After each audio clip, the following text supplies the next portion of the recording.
महाभारतातली 3 प्रमुख पात्र इथे उपस्थित आहेत. उद्धवा म्हणजे श्रीकृष्ण, संजय आहे आणि सहदेव हे फार महत्वाचं पात्र होतं. धर्मराजाचा अत्यंत जवळचा जर कोण असेल तर तो सहदेव होतो. आता तो श्रीकृष्णाच्या जवळ आहे.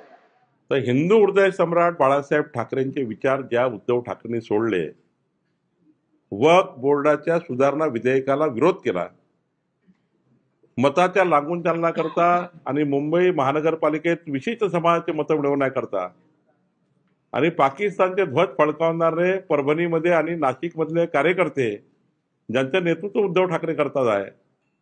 आता भगवान श्रीकृष्णाची तुलना करणे हे तर वेडेपणाचं लक्षण आहे.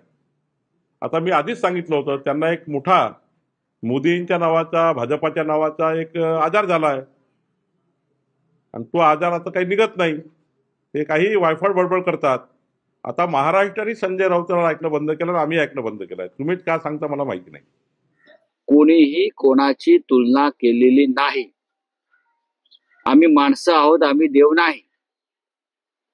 लक्षात घ्या, आम्ही माणसंच आहोत आणि म्हणून आम्ही संघर्ष करतो आहोत. आम्ही माणसं आहोत म्हणून आमच्या पाठीत खंजीर खुपसले गेले. माननीय उद्धव ठाकरे यांचं नाव उद्धव हे श्रीकृष्ण, हा श्रीकृष्णाची जी असंख्य नाव आहे त्यातलं एक नाव उद्धव, हे मी सांगितलं. दुसरं आमचे सहदेव होते. सहदेव हे सुद्धा एक महाभारतातलं पात्र आहे. जे पांडव होते त्याच्यामध्ये एक सहदेव होते आणि संजय आहेच कायम महाभारतात.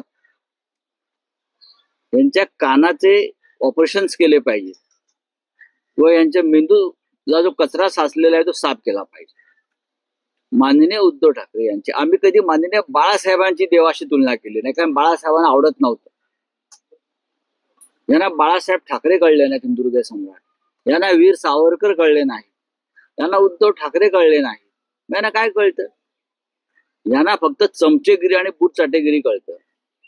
नरेंद्र मोदी हे विष्णूचे अवतार आहेत का?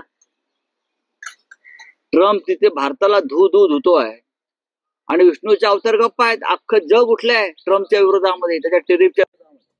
आणि फक्त एकच देश तोंडामध्ये गोळा घालून बसलाय, तो म्हणजे आपला भारत देश. आणि भारत देशाचे पंतप्रधान देव आहेत ना, विष्णूचे अवतार आहेत ना. मग सुदर्शन चक्र सोडलं पाहिजे या देवानं. ट्रम्पवर काही बोलतात हे लोक, चंद्रशेखर बावनकुळे.